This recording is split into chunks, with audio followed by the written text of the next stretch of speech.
Assalamualaikum warahmatullahi wabarakatuh. Perkenalkan, nama saya Yuli Triani dengan NIM 1C021197, Prodi S1 Akuntansi. Di sini saya akan menjelaskan materi perpajakan ke-10 tentang perhitungan pajak penghasilan pasal 24 dan juga pasal 25. Jadi, pembahasan materi yang akan saya jelaskan pada pertemuan kali ini yaitu tentang pertama ada mekanisme perhitungan pajak penghasilan pasal 24, lalu ada koreksi pajak penghasilan pasal 24, persyaratan administrasi pengkreditan pajak luar negeri dan mekanisme pengkreditan pajak luar negeri. Yang keempat ada pengkreditan pajak penghasilan yang telah dipotong atas dividen. Yang kelima ada perhitungan pajak penghasilan pasal 25.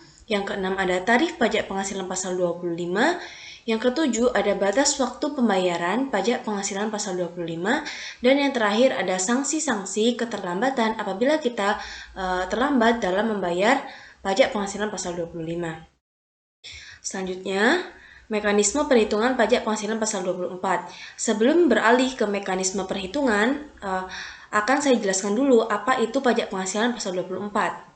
Pajak penghasilan pasal 24 merupakan peraturan yang mengatur hak wajib pajak untuk memanfaatkan kredit pajak mereka di luar negeri untuk mengurangi nilai pajak terhutang yang dimiliki oleh Indonesia. Yang dimiliki di Indonesia. Mekanismenya, contohnya ada katakanlah PT ABC tahun 2017 memperoleh pendapatan neto sebesar 25 juta di dalam negeri dan di luar negeri sebesar 10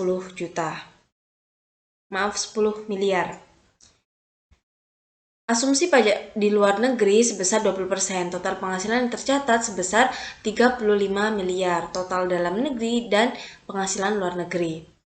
Total pajak penghasilan terutangnya yaitu 25% dikali 35 miliar hasil dari total penghasilan yang tercatat sama dengan 8 miliar 750 juta. Pajak penghasilannya maksimum yang dapat dikreditkan yaitu pajak luar negeri dibagi total penghasilan dikali total pajak penghasilan terutang. 10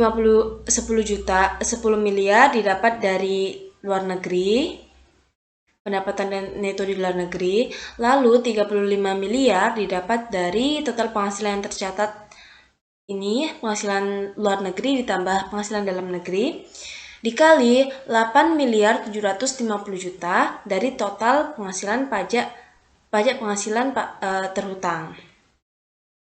Maka hasil PPh maksimumnya yaitu 2 miliar 500 juta. Jadi PPh terhutang yang sudah dibayarkan di luar negeri adalah sebesar 2 miliar 500 juta rupiah. Selanjutnya adalah koreksi pajak penghasilan pasal 24. Adanya koreksi di luar negeri itu menyebabkan pajak atas penghasilan terutang di luar negeri itu dilaporkan lebih besar dari surat pemberitahuan tahunan dan menyebabkan pajak di luar negeri tertera kurang bayar. Maka akibatnya kemungkinan besar pajak penghasilan yang di Indonesia itu menjadi kurang bayar. Nah, untuk satu ini wajib pajak bisa melakukan koreksi sendiri dengan melakukan pembetulan atas surat pemberitahuan. Jika pembetulan sudah dilakukan, maka bunga terhutang atas pajak yang kurang dibayar tidak akan ditagih. Namun, jika koreksi yang terjadi menyebabkan penghasilan terhutang luar negeri lebih kecil daripada yang dilaporkan, maka akan menyebabkan laporan pajak luar negeri lebih bayar. Adanya koreksi ini menyebabkan pajak penghasilan terhutang di Indonesia juga menjadi lebih kecil, yang akibatnya pajak penghasilan kelebihan bayar. Kelebihan ini bisa dikembalikan setelah dilakukan perhitungan dengan utang pajak yang lain. Selanjutnya, persyaratan administrasi pengkreditan pajak luar negeri dan mekanisme pengkreditan. Persyaratannya ada melampirkan sejumlah dokumen yakni laporan keuangan dari luar negeri, lalu fotokopi surat pemberitahuan yang dilaporkan di luar negeri, dan terakhir ada dokumen pembayaran pajak di luar negeri. Dan demi meringankan beban pajak penghasilan diperoleh di luar negeri, maka penghasilan diterima di luar negeri bisa dikreditkan terhadap pajak terhutang atas seluruh penghasilan wajib pajak dalam negeri. Berikut poin-poin yang perlu kita ketahui tentang mekanisme pengkreditan pajak penghasilan. Sebenarnya poin-poinnya ada banyak, ada 11, tetapi ini saya ambil hanya 2 poin saja. Yang pertama ada pajak penghasilan terutang di luar negeri dapat dikreditkan dengan pajak penghasilan terutang di Indonesia. Yang kedua ada pengkreditan pajak penghasilan dibayar di luar negeri atau pajak penghasilan pasal 24 dilakukan dalam tahun pajak digabungkannya penghasilan dari luar negeri tersebut dengan penghasilan di Indonesia, dan seterusnya. Yang keempat ada pengkreditan pajak penghasilan yang telah dipotong atas dividen. Proses pengkreditan pajak penghasilan yang telah dipotong atas dividen yang diterima dari BUMN non-bursa terkendali langsung pada tahun pajak dibayarkan atau dipotong pajak penghasilan tersebut. Hal ini diatur pada pasal 7 Peraturan Menteri Keuangan nomor 107 Peraturan Menteri Keuangan tahun 2017 tentang penetapan saat diperolehnya dividen dan dasar perhitungannya oleh wajib pajak dalam negeri atas penyetaraan modal pada badan usaha di luar negeri, selain badan usaha yang menjual sahamnya di Bursa Efek. Nah, perhitungan PPh pasal 25. Sebelum beralih ke perhitungan, pengertian dari pajak penghasilan pasal 25 merupakan pajak yang dibayar secara angsuran. Tujuannya adalah untuk meringankan beban wajib pajak, mengingat pajak yang terutang harus dilunasi dalam waktu 1 tahun. Pembayaran ini harus dilakukan sendiri dan tidak dapat diwakilkan. Besarnya angsuran pajak penghasilan pasal 25 dalam tahun berjalan dihitung sebesar pajak penghasilan yang terutang pajak tahun lalu yang dikurangi dengan pajak penghasilan dipotong sesuai pasal 21 ayat 1 bagi pemilik NPWP nomor pokok wajib pajak dan tambahan 20% bagi yang tidak memiliki NPWP. Dan pasal 23 15% berdasarkan dividen, bunga, royalti, dan hadiah, serta 2% berdasarkan sewa dan penghasilan lain serta imbalan jasa. Pajak penghasilan yang dibayar atau terutang di luar negeri yang boleh dikreditkan sesuai pasal 24 lalu dibagi 12 atau total bulan dalam pajak masa setahun. Selanjutnya ada tarif pajak penghasilan pasal 25. Terdapat 2 jenis pembayaran angsuran pajak penghasilan pasal 25.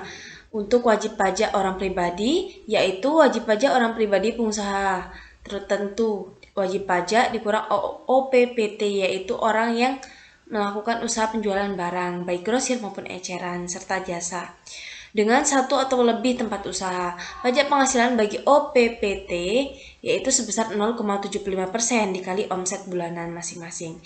Yang kedua ada wajib pajak yang orang pribadi selain pengusaha, yaitu wajib pajak dikurang OPSPT, yaitu pekerja bebas atau karyawan yang tidak memiliki usaha sendiri. PPh pasal 25 bagi OPSPT yaitu penghasilan kena pajak dikali tarif pajak penghasilan pasal 17 ayat 1 huruf A, tarif pajak yang merupakan tarif pajak penghasilan pasal 17 ayat 1 huruf A Undang-Undang adalah sampai 50 juta sama dengan 5%, dan 50 juta sampai 250 juta sebesar 15%, 250 juta sampai 500 juta sebesar 25%, dan di atas 500 juta sebesar 30%. Pembayaran angsuran pajak penghasilan pasal 25 untuk wajib pajak badan yaitu penghasilan kena pajak dikali 25% dari tarif pasal 17 ayat 1. Batas waktu pembayaran pajak penghasilan pasal 25. Batas waktunya misalkan untuk bulan Februari 2014, angsuran pajak penghasilan 25 harus dibayar paling lambat 15 Maret 2014. Jika batas waktu penyetoran jatuh pada hari libur termasuk Sabtu, Minggu, dan juga hari libur nasional dan pemilihan umum, maka pembayaran masih dapat dilakukan pada hari berikutnya, sesuai pasal 3 Peraturan Menteri Keuangan, yang kemudian diubah lagi sesuai Peraturan Menteri Keuangan tentang tata cara pembayaran dan penyetoran pajak sesuai Peraturan Direktur Jenderal Pajak nomor per 22 tahun 2008 pada 21 Mei, pembayaran harus dilakukan dengan membawa surat setoran pajak atau SSP atau dokumen sejenisnya. sanksi-sanksi keterlambatan pembayaran pajak penghasilan pasal